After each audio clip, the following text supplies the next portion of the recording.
In today's video, I have 20 absolutely game-changing landscape painting and drawing tips for you.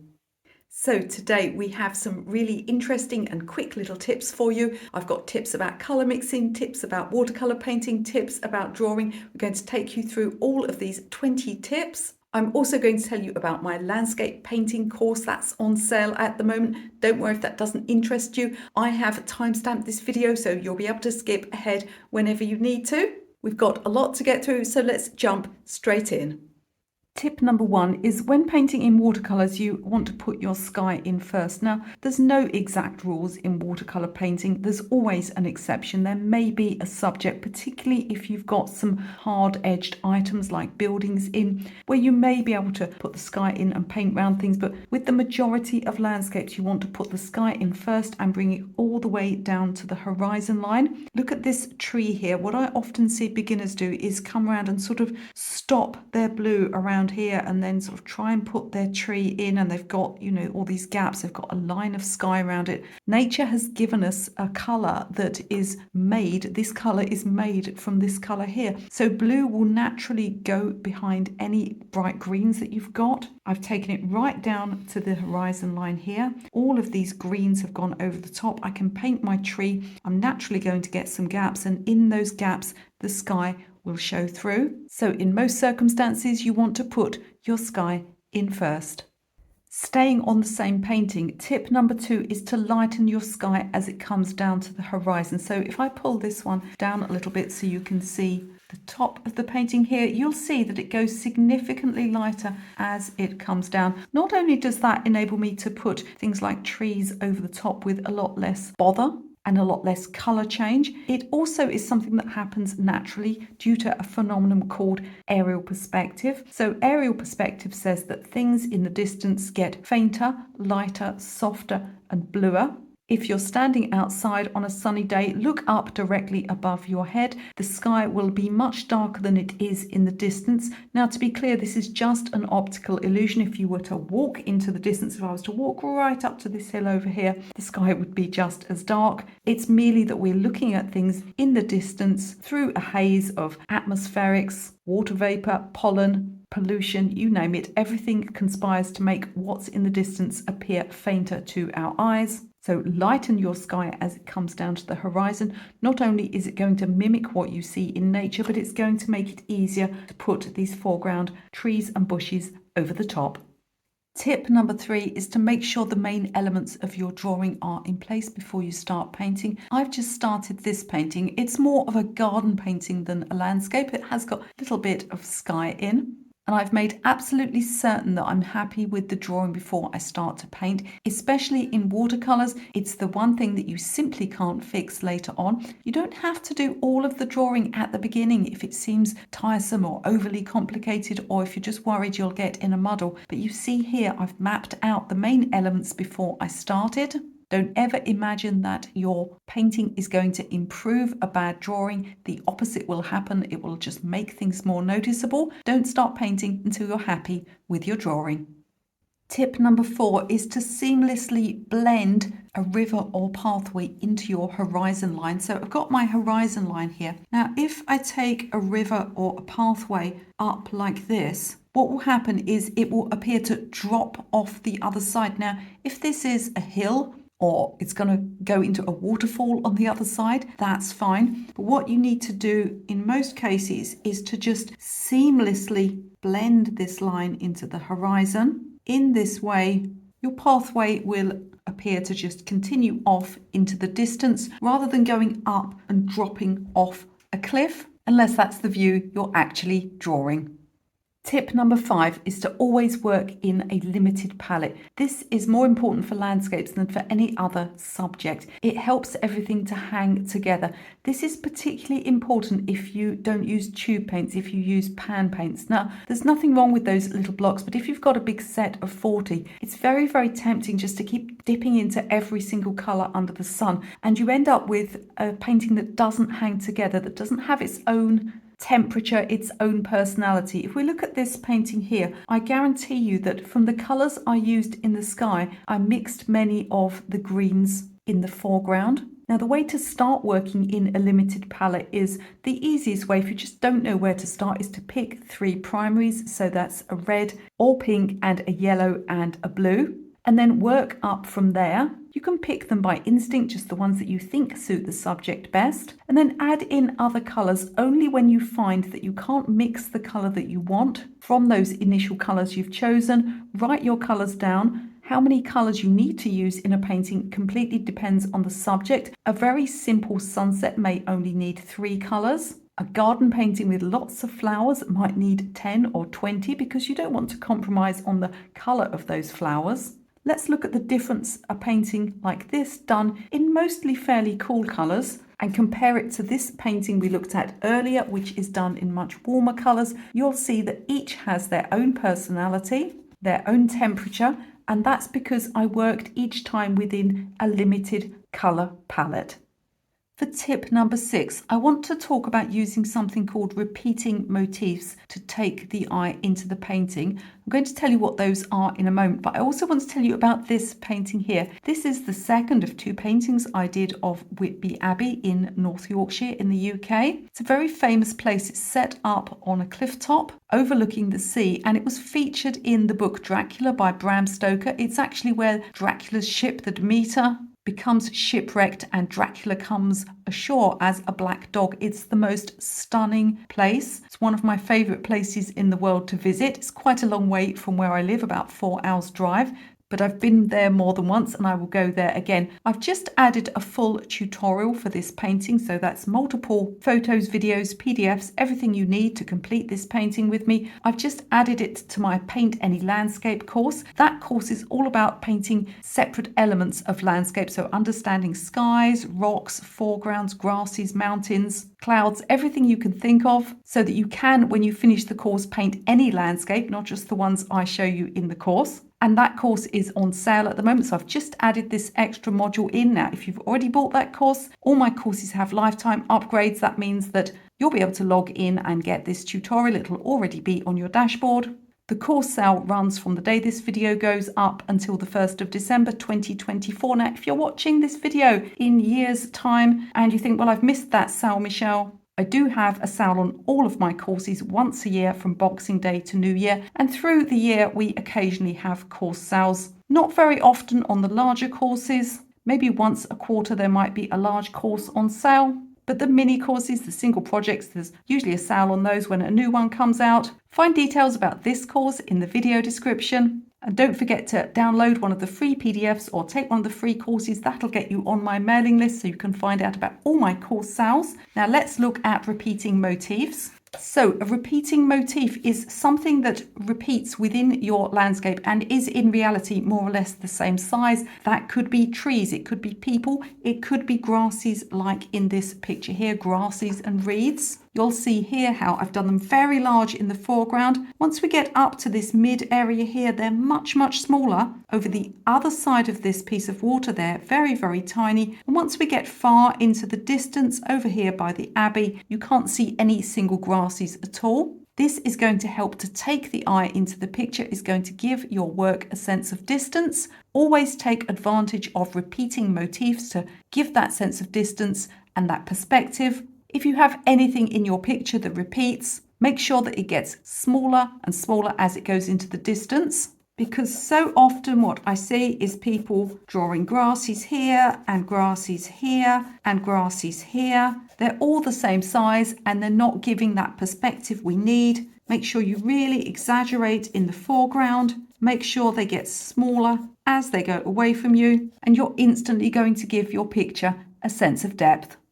Tip number 7 is that you must draw seascape horizons completely flat and level, not tipped like this. It's a small thing that you may not even notice yourself doing, particularly if you're one of these people that tends to draw all twisted round like this. But water is heavier than air, therefore it must sit flat in the landscape. It can only move when it's under pressure, like these waves in the foreground or something like a waterfall. Now, of course, there probably are waves out in the distance, but it's too far away for them to be noticeable, and so the human eye will see the seascape completely flat. If it was a landscape, your land might slope, but your sea absolutely can't, because physics says no. An easy way to draw a flat horizon without it looking like you've drawn along a ruler is to take a square edge like this, and you don't need a set square. You can just use a piece of printer paper or anything that's been cut at right angles. I'm just going to make some dots along here.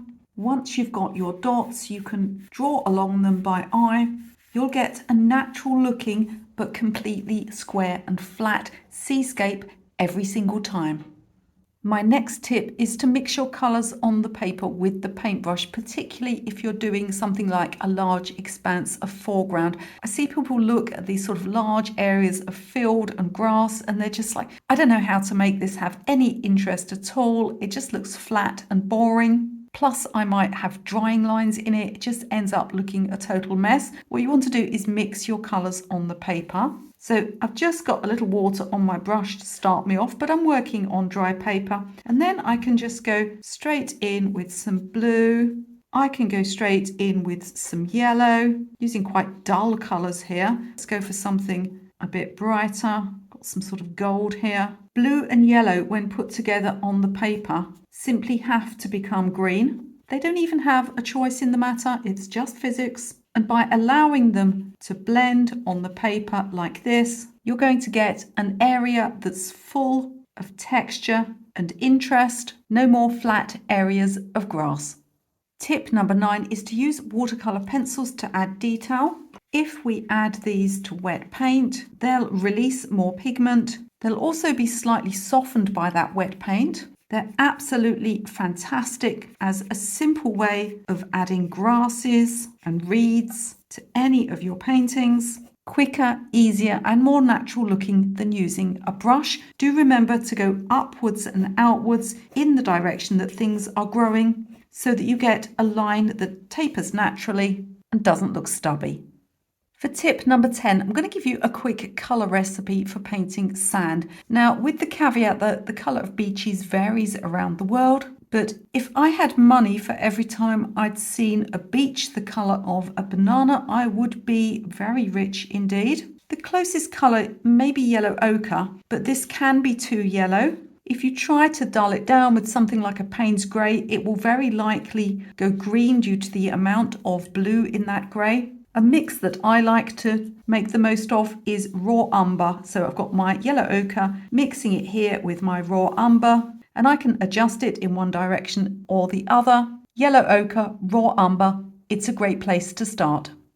If you're enjoying this video, can I ask you quickly just to click that thumbs up, like, share, subscribe, all of the things. Just helps YouTube to push this video out to more people. I'm so grateful to all of you who watch me here on YouTube.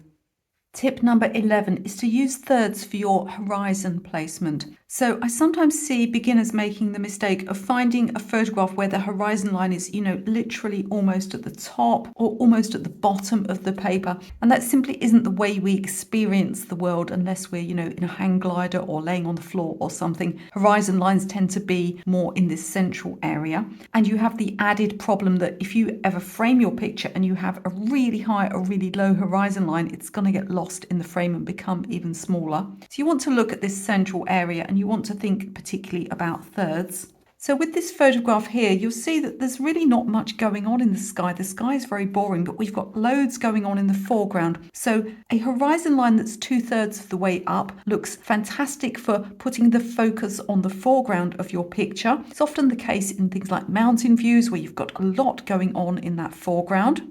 Alternatively, this picture here, although it has some interest in the foreground, it has a fantastic sky. And so we want the horizon line low. It's going to give the impression of that huge, big expanse of sky. So if you have a picture where the horizon line is about halfway up, one of these areas just has no interest at all, don't be afraid to move that slightly. A horizon line that's dead central will work if there's a lot of things going on, if there's buildings, animals, trees, things of interest happening, then you can get away with a horizon that's halfway up. Otherwise, think about whether the interest needs to be on your sky or on your foreground.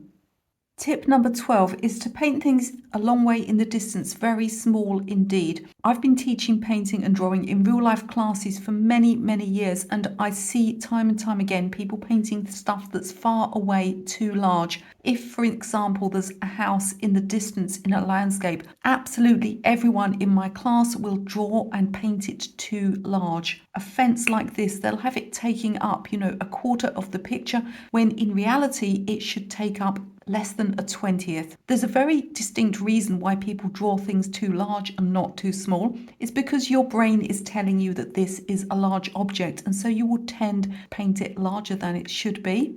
A way of avoiding this is to look at your source photograph and actually check how much height compared to the top and the bottom of your picture, how much of that expanse is taken up by the particular object. Is it a third, a quarter, or is it much, much less? And have you drawn or painted it too large? Tip number 13, unlucky 13. What can be unlucky? Using too much ultramarine in your landscape could be unlucky. It's important to understand the properties of ultramarine and what it's good for and what it isn't. It's certainly a most beautiful colour. I have some French ultramarine in this little pot. Now, when beginners use it in skies, they often get into trouble. It can be a very unnatural colour. Now, I've had people message me that live on tropical islands, and this is a fantastic colour for them. But if you live in America or Europe, it can be rather a warm, unnatural colour. It also granulates heavily. It's a very expensive pigment, so that means that if you have a cheaper version, it may just look very grainy and murky when you put it on your paper, unlike this nice one I've got here by Jackman's Art Materials. So it can be difficult in skies. Now, the people I see use it in skies effectively usually have a very light hand on their painting. They tend to paint in very pale, transparent colours. If, however, you're like me and you want to chuck all the colours on your paper at full strength, then ultramarine may not be the right choice for your skies. Let's talk about what ultramarine does when you mix greens with it. Ultramarine tends towards the warm end of the spectrum, the red end of the spectrum. Red and green are opposite colours. What that means when we're mixing greens from ultramarine, by adding our yellows in, is that you're never going to get a strong, bright green with ultramarine. Now, are there dull, muted greens in landscapes and garden paintings? Absolutely there are, and ultramarine can be great for these. However, if you're only using ultramarine, if you've got a very small palette of colours, maybe you only own cerulean and ultramarine, which tend to be the colours they put in beginner's sets, you're going to find that everything's granular and weak. You're not going to get those strong, bright, fresh greens. If this is you, I suggest that in addition to your ultramarine, you also add a Prussian or a phthalo blue so that you can get some cooler, brighter, stronger greens. It's not wrong to use ultramarine in a landscape, but it is important that you understand its properties and know what it can and can't do. Tip number 14 is to understand how things appear as they go into the distance. If we take some fence posts, for example, you probably know they get smaller as they go away from you, but it's more than just that. Not only do they get smaller, they'll also get narrower, they'll get fainter, and most importantly, they'll get closer together. So don't just make things smaller as they go into the distance, also make them thinner, less defined, and closer together as they go towards the horizon. Tip number 15 is to use household candle wax. I've got a chunk of household candle here. People ask me where I buy these. They're just, very, very cheap from the supermarket. Use this instead of masking fluid for moving water. So we can rub it across the paper, or we can get some wave-like shapes. It's going to hit the tops of the little bumps in your watercolor paper. It's much less visible than oil pastel. It's going to give you some realistic looking waves or ripples on a lake if you do it a little more horizontal. Like any new technique, you need to practice it on a scrap of paper before you put it on your painting, because it is almost impossible to remove. Once your painting is finished, you just leave it in place. Tip number 16 is to put strong, hard-edged shadows in last. Now, hard-edged shadows appear when there is strong sunlight. Now you might be painting maybe this area of foliage and it might seem, okay to go in with some lights and some darks as you paint, and that's quite fine. But where you've got these very strong shadows here, particularly on flatter areas like pathways and buildings, I often see beginners start to put them in very early on, and then as they go through the painting they find, well, they're not actually dark enough, so they'll put another layer on them and then they don't quite match them up, end up with very scruffy edges. If you find that your pictures tend to look very muddy and murky and have a lot of fluffy edges at the end, and I do have a very stylized way of painting, as you can see, but even if you have a softer way of painting than me, it's always a good idea to leave those strong shadows to the end. Be bright, be bold, put them in on dry paper and leave them alone, and then you'll get the drama you're looking for. Tip number 17 is to match the type of pigment you're using to the elements you're painting. I have some Naples yellow here. It's a very opaque colour. Here I've got some French ultramarine. It's a colour that granulates heavily and leaves little speckles on the paper. It may also separate to give an almost pointillism effect when mixed with other colours. What about some permanent blue-violet, a really transparent colour? Many people will become frustrated with semi-opaque colours like this one or granulating colours like this one and only want to stick to bright, fresh, transparent colours like this one. But the truth is all of these sorts of colours are useful and you need to match them to the thing you're painting. If you're painting something that looks very solid and strong, then maybe you need an opaque pigment. If you're painting something that's very fresh and light and delicate and smooth, maybe you need a transparent pigment. If you're painting something that has a lot of texture and a lot of colour variation, or you're using a texture technique such as salt, then choosing granulating pigments is going to be a big aid. None of these colours are better than the other. Look at the thing you're painting, decide, is it solid, is it transparent, is it smooth, is it textured? In this way you'll get more of the effects you're looking for, and the best way to find out the properties of your own paints is just to swatch them. Tip number 18 is to draw tree trunks with the base tipping out a little bit. So if we think about a tree trunk like this, how much it narrows as it goes up depends on the species of tree. I nearly said breed of tree. That's not right, is it? So, you may actually be able to see the roots of your tree like this. But even if you have something like, a birch tree where it's pretty much straight all the way up and maybe it narrows slightly towards the top, I still like to draw these with just a little bit of an outward tip like this. It just helps them to appear rooted in the ground. Give it a try. It makes a real difference.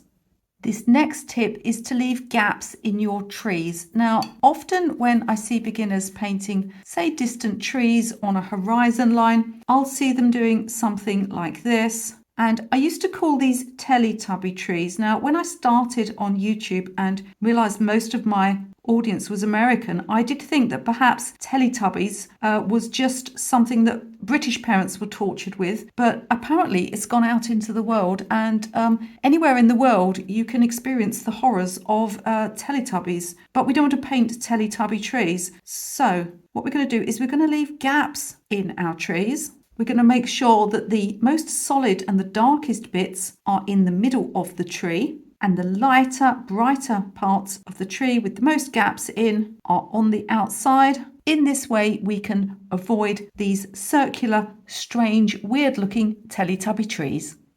Tip number 20 is to use blotting for mountains and rocks. Do you struggle to get that sort of rocky texture? I'll put a bit of green in this as well. A really quick tip for getting realistic looking rocks and mountains is just to use some good old paper towel, scrunch it up. You're going to get these little hard edges and you'll be amazed. They can end up looking just like rocky mountainsides. You may need to work in a few times, go in with more paint, allow areas to dry, work on top. You're going to end up with some very realistic rocky looking textures. Don't forget to let me know in the comments which one of these tips you found the most useful. Perhaps you've got some tips of your own that you could share with our painting and drawing community here on YouTube. And before you leave this video, don't forget to have a look in that video description. You'll find details down there of the Paint Any Landscape course, as well as some free downloadable PDFs, even some free courses. And if you enjoyed this video but you struggle a little bit with your drawing, you can watch my most popular video now. It's full of drawing tips that will give you quick wins and improve your drawing fast. You can watch that video right now.